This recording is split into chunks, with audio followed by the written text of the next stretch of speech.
Hey guys, what's up? So a couple of weeks ago, Apple announced the iPad mini 7, and while I did post a reaction video based on the updated specs, or lack thereof, depending on how you look at it, I decided not to do an unboxing video or first impressions video because I wanted to really spend some time with this new iPad mini, really use it on a daily basis before sharing my thoughts with you guys on whether or not this refreshed iPad mini is worth your hard-earned cash. Let's ramble. Hold up, place go wild when I pull up. They all on me like it wants them. Alright, so I want to preface this review by saying that I absolutely loved my iPad mini 6, still do. If you're a regular here, you've heard me sing praise about this iPad probably more times than you cared for, but what can I say? The iPad mini, in my opinion, is the last real tablet. It doesn't try to be anything else. It's not trying to replace your laptop. It's not pretending to be some form of hybrid. What you see is what you get, and what you get is a really useful, functional little iPad that has found its way into many classrooms, offices, and used by different professions as a utility device. Whether it's doctors, nurses, or even pilots, lots of professionals really love the iPad mini because of its convenient size, all while still delivering plenty of power. But the iPad mini came out in 2021, and so it is showing signs of age. It can't really compete any longer with the newest tablets in terms of speed and power, and a lot of daily users will be facing battery issues after years of intensive use.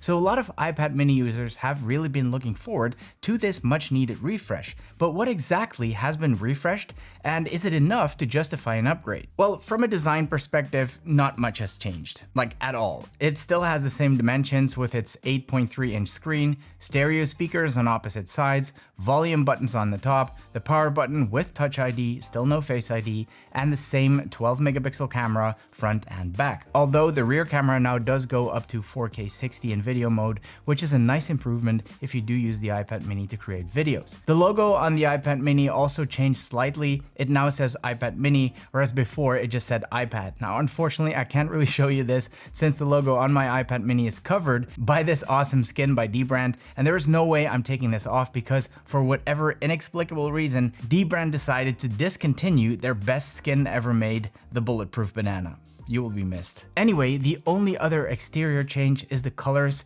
the new pastel looking colors, which I personally really don't care for, so I decided to stick with a good old space gray. I did get the sage green smart folio to add a little splash of color. Now, the USB-C port on the bottom actually did get a pretty meaningful upgrade by doubling the transfer speed to 10 gigabits per second, up from 5 on the iPad mini 6. You will definitely notice that difference when transferring files to or from an external SSD, and I think that's a feature that should not be overlooked because most of us will not want to shell out $300 more to get that maximum storage option of 512 gigabytes. With that said, Apple did increase the base storage from 64 to 128 gigabytes while keeping the base price at $499. Now, I wouldn't exactly want to call that an upgrade, but rather a correction because 64 gigabytes of storage shouldn't have been there in 2021, and it most certainly has no place in 2024. Personally, I believe 256 gigabytes is the sweet spot. It provides enough storage to install all of the apps you need, and the rest, like files, photos, videos, can be kept on an external storage device, especially now that we got that speed bump in the USB-C port. Of course, there will always be users that actually will benefit from the 512 gigabytes of storage, like gamers or those who use this thing for video editing and want to keep video files locally.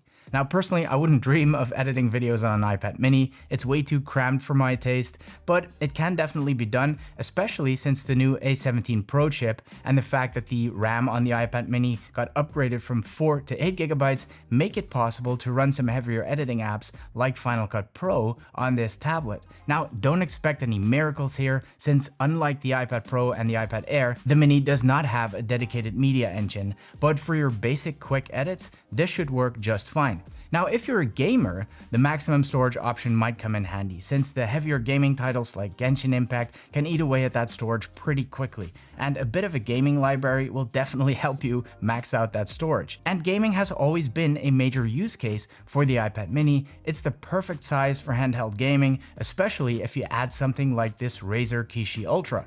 I mean, look at this thing. It kind of looks like a PlayStation Portal. I dedicated a video to gaming on the iPad mini 6 a couple of years ago, and since then, things have only gotten better in terms of AAA games available on the iPad, and with the A17 Pro chip and the higher RAM, the Mini 7 can actually run games like Genshin Impact, like Resident Evil Village, and of course Assassin's Creed pretty smoothly. Although I do need to caveat that last one, I talked to some fellow creators and they told me that Assassin's Creed can get a bit laggy further into the game. I'm not that far into the game yet and I haven't really seen any lag, so I'll have to revisit that in a later video. Unfortunately, the display did not improve much at all. We still get that same LCD display, so no OLED, which is kind of mid, the same 500 nits, which isn't great in bright environments, and no 120 Hz. Now with that said, most games look pretty nice on the iPad mini, and I do think that all things considered, the Mini 7 can be a great alternative to a dedicated handheld gaming console. But yeah, like I said,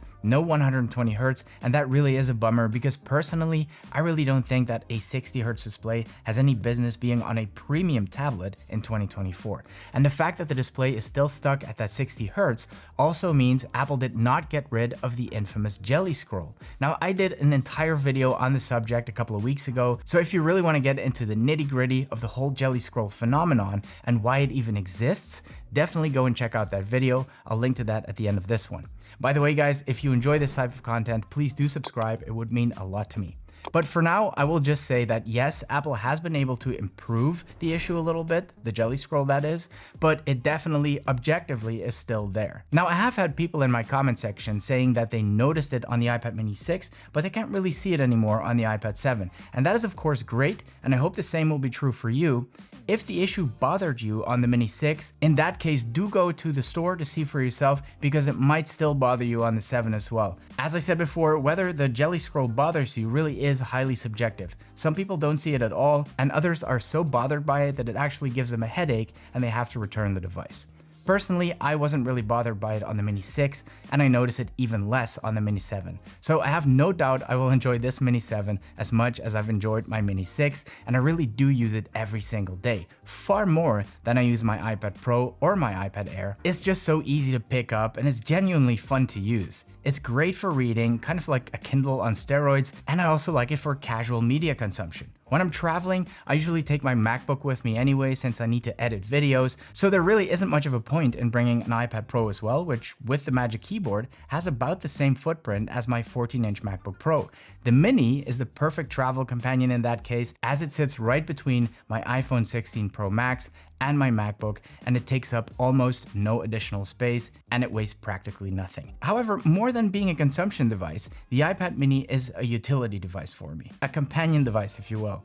I keep it next to me on my desk almost permanently as a note-taking device, which is probably the #1 use case for me. I'm a handwritten notes guy. It just sticks with me better when I just jot things down instead of typing them, and for that reason, applying a paper-like screen protector is one of the first things I do when I get a new iPad. Using the Apple Pencil directly on the iPad's glass surface is not a great experience. I mean, my handwriting is bad enough as it is. It doesn't get any better slipping and sliding across an iPad. The paper-like screen protector has tiny micro beads covering the entire surface, which provides the same kind of haptic feedback you will get on a higher-end piece of paper. So instead of sliding over the glass, you actually feel some resistance, and it actually feels like you're writing on paper. An added bonus for me is that paper-like screen protectors also prevent glare and fingerprints. It is a handheld device after all, so normally I would be wiping it down constantly, but that's not necessary with paper-like on because of the nanodots technology, which actually lets the display light shine through the screen protector with hardly any refraction, which means the image still looks nice and crispy. Now, I don't really like to baby my iPad mini, it gets tossed around quite a bit, so just like my iPad mini 6, I'll probably sandwich it between a paper-like screen protector and some kind of skin, so I don't have to worry about any scratches. And if the paper-like does get damaged over time, I can just peel it off and apply a new one. Every order comes with 2 screen protectors, so you should be good for a long time to come. If you want to check it out for yourself, there will be links in the description down below. Now, this new iPad mini is compatible with the new Apple Pencil Pro, and that can be either a good thing or a bad thing, depending how you look at it. Because it does mean that the Gen 2 Apple Pencil is not compatible with this iPad, so if you were hoping to keep your Gen 2 Pencil and use it with this new iPad mini, you're out of luck. But if you're an artist or this is your first Apple Pencil, you're gonna really enjoy pairing it with the iPad mini 7 since you can make full use of all the new features like the barrel roll, better haptic feedback, and the squeeze function. Aside from note-taking, I use the Mini as a companion in lots of other ways too. It's a remote for my studio. I control the lights with it. When I'm traveling, I love using it as a portable stream deck, which is a great use case. And I use it as a Pomodoro timer all the time to help me focus on whatever I'm doing. You can use Sidecart with it, but to be honest, I never really do that. The screen is way too small for that to be useful, but you can if you want to. It can also do multitasking, so you can split the screen and all that good stuff. You can even mirror the iPad mini screen to an external display, which works really well and lag-free if you do use the USB-C port. What it doesn't have is Stage Manager, so do keep that in mind in case you use that a lot and you were hoping to use it on the Mini. That's not going to happen. Now, because the iPad mini 7 has the A17 Pro chip, it does support Apple AI. Aside from the fact that not a lot of features are out yet, I can literally show you 0 of them since I live in Europe, and over here, Apple Intelligence is still nothing but a distant promise. So if you don't live in the US and you're hoping to use Apple Intelligence, keep an eye on Apple's website for compatibility before you make a purchase. So guys, what can I say? Is it the update I was hoping for? Not really, no. The spec bumps are definitely appreciated and they're nice to have. The Mini 7 definitely feels snappier, and it's great that it can handle AAA games and apps like Final Cut Pro. But the one thing I really hoped for was a better display, and unfortunately that didn't happen. So would I recommend the iPad mini 7? If you don't own an iPad mini 7 yet, or you come from a mini 5 or older, I would say absolutely. It still is a fantastic little tablet. I still think it's the best iPad, and I still love using it.